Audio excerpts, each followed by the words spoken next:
Hello everyone. Today I am going to present the experiment number 4, that is uniform quantization and pulse code modulation. Signals like voice and music are analog signals. Their amplitude can change continuously with time, but digital systems work with discrete values, mainly binary 0 and 1. So PCM is used to convert an analog signal into a digital signal. There are three main steps: sampling, quantization, and encoding. First, in sampling, we take samples of the analog signal at regular time intervals. The sampling frequency should satisfy the Nyquist condition, that is, sampling frequency should be greater than twice of the highest frequency of the signal. Next comes quantization. In quantization, the amplitude of every sample is converted to one of a fixed number of levels. The number of levels depends on the number of bits, that is, the number of levels is equals to 2 to the power n, where n is the number of bits.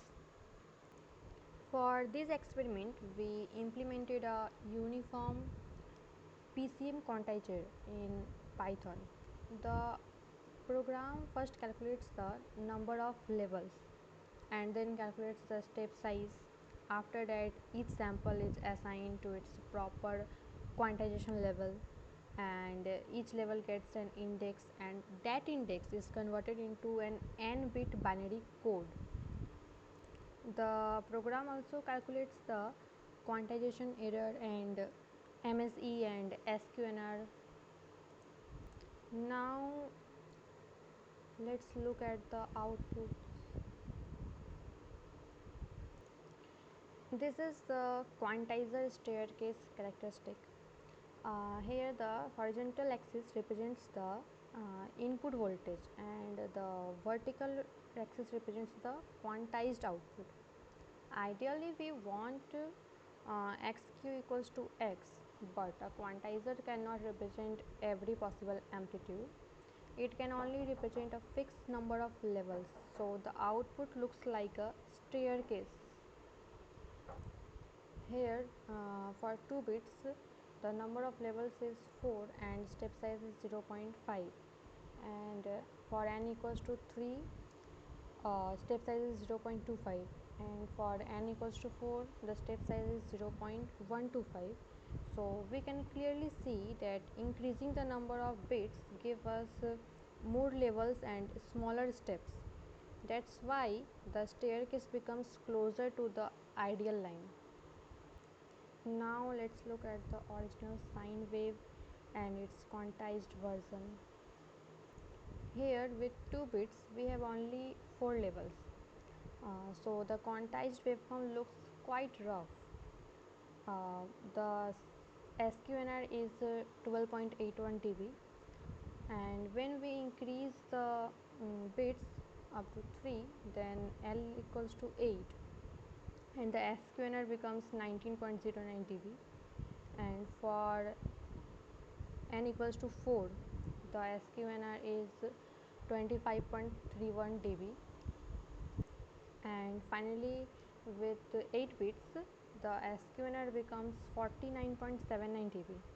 So the important observation is that more bits make the quantized waveform follow the original waveform more closely. Now let's look at the quantization error. It is simply the difference between the original signal and the quantized signal. So here the second graph shows the histogram of this error. We can see that the error is approximately uniformly distributed.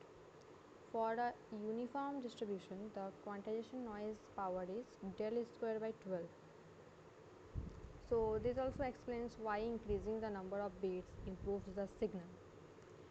So smaller steps means smaller quantization error.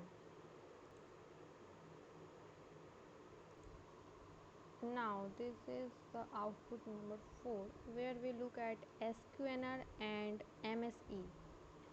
First, let's understand SQNR. SQNR tells us how strong the original signal is compared with the quantization noise. So, when we increase the number of bits, the SQNR increases, and the second graph shows MSE, that is mean squared error. MSE tells us how much difference there is on average between the original and quantized signal. This means the quantized signal becomes more accurate when we increase the number of bits. Finally, this is output 5, which shows the complete PCM process. For this example, we use n equals to 3. Therefore, the number of quantization level is 8. The complete process is first sampling, then quantization, then indexing, and then encoding. Let me explain this step by step. First, the analog signal xt is sampled. So we get discrete samples x of n. Next, each sample is assigned to one of the available quantization levels. For 8 levels, the possible indices are 0, 1, 2, 3, 4, 5, 6, 7, and each index is converted into a 3-bit binary number. These binary codes are then arranged one after another, and together they form the digital PCM bit stream. So this graph basically shows how we go from the original analog signal all the way to digital binary data. So from this experiment we can understand one main idea.